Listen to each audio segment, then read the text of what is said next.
Hi అండి, ఎలా ఉన్నారు? బాగున్నారా? ఈరోజు మనం చేపల పులుసులో బెండకాయ వేసుకుని ఎలా తయారు చేసుకోవాలో చూద్దాం. ఆనియన్, టమాటో గ్రేవీ పట్టుకుందాం. మిక్సీలో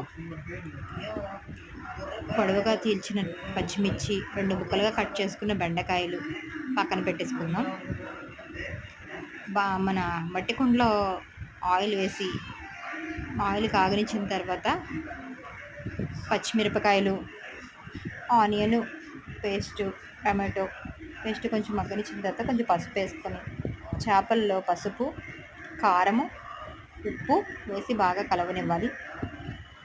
కలవనిచ్చిన తర్వాత ఆ మగ్గిన పేస్ట్లోని ఆ చేప ముక్కల్ని వేసేసుకుందాం. మనం వేసుకున్న తర్వాత చింతపండు నానబెట్టాం కదా, ఆ చింతపండు ముందుగా నానబెట్టుకుంటే కొంచెం గ్రేవీ వస్తుంది, అంటే మెత్తగా జ్యూస్ ఎక్కువ వస్తుంది అనమాట.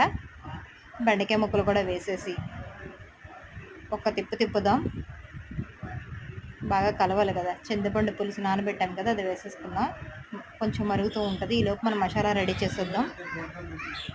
మసాలా రెడీ చేస్తాం కదా, ఇప్పుడు ఉడుకుతున్న దాంట్లో ఆ మసాలా వేసేసి కొత్తిమీర, కొద్దిగా కరివేపాకు అలా వేసేద్దాం.